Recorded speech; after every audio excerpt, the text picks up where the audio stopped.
नमस्कार, आज की ऐसे न्यूज की डेली बुलेटिन में आपका स्वागत है और शुरुआत करते हैं देश दुनिया की खास खबरों के साथ। छत्तीसगढ़ के सूरजपुर में पुलिस कस्टडी में एक युवक की हुई मौत। युवक ने पुलिस कस्टडी में ही फांसी का फंदा लगाकर किया आत्महत्या, जिसके बाद युवक की पत्नी ने पुलिस पर हत्या का आरोप लगाया तो पुलिस द्वारा की गई जांच में उठे कई सवाल। देश में बढ़ते कोरोना के मामलों को देखते हुए जुलाई एंड में होने वाली CU सेट और CAT 2020 की परीक्षाएं हुई कैंसिल। साइबर अपराधियों के निशाने पर आए बिहार के बांका शहर के DM और SP। हैकरों ने फर्जी ईमेल ID से दर्जन भर पदाधिकारियों से वसूले पैसे और गिफ्ट। अब कर्नाटक में कोविड-19 संक्रमित लोगों के घर तक जाएगा मोबाइल ICU। प्रत्येक कंटेनर में 5 बेड के साथ ऑक्सीजन की आपूर्ति, एयर कंडीशनर, कैमरा, टेलीपरामर्श सुविधा और अन्य उपकरण होंगे शामिल।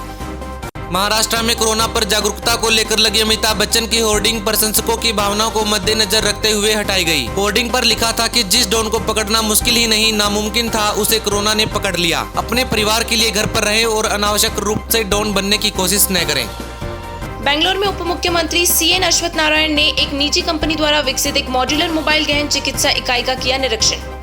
दिन ब दिन बिजली की गति से बढ़ते कोरोना के मामलों को देखते हुए कर्नाटक के मुख्यमंत्री BAD येदियुरप्पा ने निजी मेडिकल कॉलेज अस्पताल मालिकों के साथ अपनी तीसरी बैठक में प्राइवेट मेडिकल कॉलेजों को 50% बिस्तर कोविड-19 के इलाज के लिए रिजर्व रखने के दिए निर्देश। अहमदाबाद के एक प्लांट में रासायनिक कचरे के टैंक की सफाई के दौरान जहरीली गैस हुई लीक। गैस की चपेट में आने से 4 श्रमिकों ने गंवाई अपनी जान।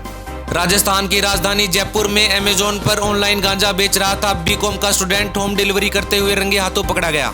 अफगानिस्तान में सिख समुदाय के नेता निदान सिंह को आतंकियों ने सुरक्षित रूप से किया रिहा। नेता का 22 जून को आतंकियों द्वारा हुआ था अपहरण। दिल्ली के अन्ना नगर में भारी बारिश के कारण 2 मंजिला मकान समेत कई झुग्गियां पानी में बह गई। हालांकि घटनास्थल पर हादसे से अभी तक किसी के हताहत होने की कोई खबर नहीं।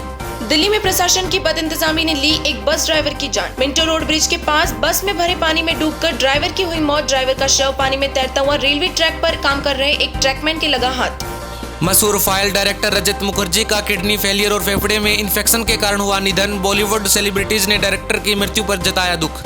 IT मंत्री रविशंकर प्रसाद ने कहा, चीनी ऐप्स के बहिष्कार के बाद देश में स्वदेशी ऐप्स को मिल रहा है बेहतरीन प्लेटफॉर्म। देश में लमसम 200 नए भारतीय ऐप्स बनने के बाद भारत की ऐप इकोनॉमी अभूतपूर्व रूप से बढ़ रही है। WHO ने दुनिया भर में एक दिन में कोरोना के रिकॉर्ड मामले किए दर्ज। अमेरिका, ब्राजील, भारत और दक्षिण अफ्रीका में तेजी से बढ़ रहा है कोरोना का संक्रमण। कोविड-19 से अब तक पूरी दुनिया में 6 लाख से ज्यादा लोगों की हो चुकी है मौत।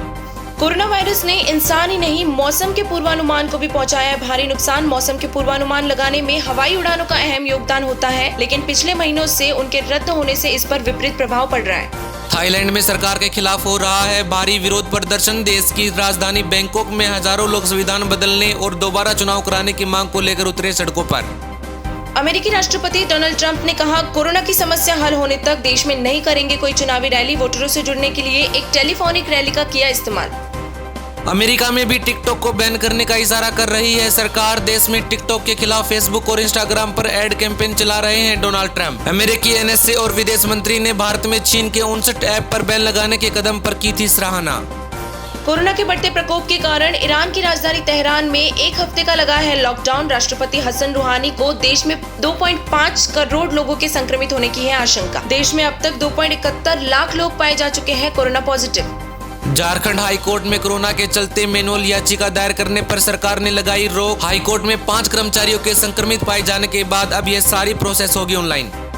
बिहार के पूर्णिया में ग्रामीण इलाकों में एक घर पर गिरी आकाशीय बिजली। हादसे में एक महिला समेत एक ही परिवार के 3 लोगों की हुई मौत। बिहार और यूपी में दिन पर दिन बढ़ते जा रहे हैं आकाशीय बिजली के हादसे। हरियाणा शिक्षा बोर्ड ने हरियाणा ओपन स्कूल 10वीं के नतीजे किए जारी। परिणामों में सिर्फ 17.5% छात्र हुए सफल। और अंत में आज का सवाल, आज का युवा नशे की गिरफ्त में फंसता चला जा रहा है। आखिर इनको इस बुराई से कैसे बचाया जा सकता है? अपना जवाब हमें कमेंट बॉक्स में जरूर बताएं। धन्यवाद।